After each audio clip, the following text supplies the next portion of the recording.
అందరికీ నమస్తే. రీసెంట్‌గా మేము అమెరికాలో ఉన్నటువంటి ఒక 4 నేషనల్ పార్క్స్‌ను సందర్శించడం జరిగింది. ఇందులో ముఖ్యంగా సెకోవా అనే నేషనల్ పార్క్ గురించి కొన్ని విషయాలను నేను షేర్ చేసుకునే ప్రయత్నం చేస్తాను. కాలిఫోర్నియాలో ఉన్నటువంటి శాన్ ఫ్రాన్సిస్కో నుంచి బయలుదేరి రోడ్డు మార్గం ద్వారా సెకోవా అనే నేషనల్ పార్క్‌ను ఒక 15 గంటలు ప్రయాణం చేసి చేరుకోవడం జరిగింది. సిటీ దాటినాం, అర్బన్ ఏరియాస్ దాటినాం, విలేజెస్ దాటినాం. కొన్ని గంటలు ప్రయాణం చేసిన తర్వాత ఈ పార్క్ యొక్క బౌండరీ స్టార్ట్ అవుతది. సిటీ నుంచి ఈ పార్క్‌కు చేరే వరకు గూడా చక్కటి రోడ్లతోని కనెక్టివిటీ చేసిండ్రు. అక్కడక్కడ ఒక వ్యూ పాయింట్స్ పెట్టిండ్రు. అట్రాక్షన్స్ చూడడానికి. అక్కడ సందర్శకులు పార్క్ చేసుకోవచ్చు. అక్కడ ఉన్నటువంటి అట్రాక్షన్‌లను చూడొచ్చు. ఇట్లా దారి పొడుగునా మనకు ఇటువంటి అట్రాక్షన్ చూడడానికి మనకు వ్యూ పాయింట్స్, పార్కింగు కనబడుతుంటది. అట్లా డెవలప్ చేసిండ్రు. ఈ పార్కు కొన్ని లక్షల ఎకరాల విస్తీర్ణంలో ఉన్నది. చాలా రిమోటెస్ట్ ప్లేస్. అంత దూరం గూడా నేను ఇంతకుముందు చెప్పినట్టుగా చక్కటి రోడ్లతోని కనెక్ట్ చేశారు. ఎక్కడ గూడా ఇంత అసౌకర్యం కలగకుండా తయారు చేసిండ్రు. ఈ పార్క్ యొక్క గొప్పతనం ఏంటంటే ఇందులో పెద్ద పెద్ద చెట్లుంటాయి. ఇందులో ఒక చెట్టు world largest in terms of the value. ఇంకొకటి చాలా కొన్ని వేల సంవత్సరాల ఏజ్ ఉన్నటువంటి ఈ చెట్టు అన్నట్టు. దీన్ని చూడడానికి ఎంతో దూరం నుంచి ఎన్నో గంటలు రోడ్డు మార్గం ద్వారా ప్రయాణం చేసి వాళ్ళు ఇక్కడికి సందర్శించుకుంటారు. సో, ఇటువంటి పార్కులు ఈ అమెరికాలో 63 ఉన్నాయి. 1872 సంవత్సరంలో ఈ నేచురల్ బ్యూటీని ఒక చట్టం తయారు చేసి 1872 సంవత్సరంలో ఒక చట్టం తయారు చేసి ఇటువంటి న్యాచురల్ రిసోర్సెస్‌ను, న్యాచురల్‌గా ఉన్నటువంటి ప్రాంతాలను డిమార్కేట్ చేసి ఒక 63 పార్కులుగా డిమార్కేట్ చేసి వీటిని సంరక్షించడం మొదలుపెట్టిండ్రు. 1872 సంవత్సరం నుంచి ఇప్పటి వరకు వీటిని చెక్కు చెదరకుండా, ఇంత కూడా డ్యామేజ్ కాకుండా భావితరాలకు ఈ ప్రకృతి సౌందర్యాన్ని అందించాలనే ఉద్దేశంతోని వీళ్ళు ఈ ప్రక్రియ మొదలుపెట్టిండ్రు. ప్రతి పార్కు కొన్ని లక్షల కిలోమీటర్ల విస్తీర్ణంలో ఉంటది. అన్ని పార్కులు బ్యూటిఫుల్‌గా కనెక్ట్ చేయబడ్డాయి. అన్ని సౌకర్యాలతోని. ఇదంతా నేను ఎందుకు చెప్తున్నానంటే ఈ పనిలో ఈ పార్కులుగా తయారు చేసి 1872 సంవత్సరంలో ఒక చట్టం చేసి ఇది ఈ నేచర్‌ను కాపాడాలి. వీటిని సంరక్షించుకోవాలి. భావితరాలకు అందించాలి అనే ఏదైతే ఈ ఉద్దేశం ఉందో ఇందులో ఒక గొప్ప దూరదృష్టి కనబడుతుంది. ఒక స్టేట్స్‌మెన్‌షిప్, లీడర్‌షిప్ కనబడుతుంది. ఒక విజన్ కనబడుతుంది. ఒక మ్యాచ్యూర్డ్ డెమోక్రటిక్ సొసైటీ, ఒక మ్యాచ్యూర్డ్ పొలిటికల్ సిస్టమ్, ఒక అభివృద్ధి చెందినటువంటి దేశం యొక్క ఒక లక్షణం కనబడుతుంది. అదే మన దేశంలో మన రాష్ట్రానికి విషయానికొస్తే అధికారం రాగానే ఏం చేస్తున్నారు? కబ్జాలు.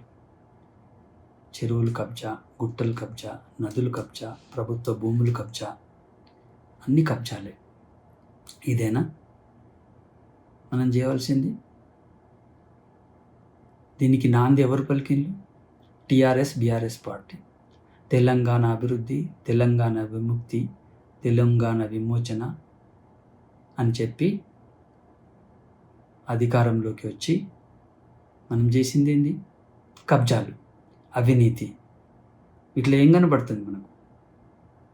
ఇప్పుడు రీసెంట్‌గా హైడ్రా కమిషనర్ అయినటువంటి రంగనాథ్ గారు కొన్ని విషయాలను మనకు తెలియజేసిండ్రు. ఇట్లా కబ్జాలు జరుగుతున్నాయని మనకు తెలిసినప్పటికి కూడా ఎంత స్థాయిలో జరుగుతున్నదనేది మనకు తెలవదు. కానీ ఇప్పుడు అధికారికంగా ఒక అధికారి ఇంత నష్టం జరిగిందనేది మనకు కొన్ని విషయాలను బయటపెట్టిండు. దాని ప్రకారం 60-80% చెరువులు కబ్జాకు గురైనాయని చెప్పిండు. అందులో కొన్ని చెరువులైతే 100% గురైనాయి. అవి కనబడకుండానే పోయినాయని చెప్పిండు. ఇలా కొనసాగితే హైదరాబాద్ యొక్క ఫ్యూచర్ ప్రశ్నార్థకంగా మారుతుందని మనకు తెలియజేసిండు. సో, దీన్ని బట్టి మనకి ఏమర్థమవుతుంది? రోడ్డు ఒక చెరువు మధ్యలోకెళ్ళి రోడ్ వేస్తూ కబ్జా చేస్తున్నా కానీ ప్రజలు దీని గురించి గగ్గోలు పెట్టినప్పటికీ, ఎన్ని రిప్రజెంటేషన్స్ ఇచ్చినప్పటికీ ఒక అధికారి పట్టించుకోడు. ఆ! ఒక టౌన్ ప్లానింగ్ ఆఫీసర్ పట్టించుకోడు. సంబంధిత అధికారి పట్టించుకోడు. ఒక విజిలెన్స్ డిపార్ట్మెంట్ చూడదు. ఇదేనా మన సంరక్షణ? దీంట్లో మనకేం కనబడుతుంది? బాధ్యతారాహిత్యం, ఒక అవినీతి, సంకుచిత స్వభావం, స్వార్థపూరితమైనటువంటి లక్షణాలు మనకు కనబడుతున్నాయి. ఇందులో ఏమైనా విజన్ కనపడుతుందా మనకు?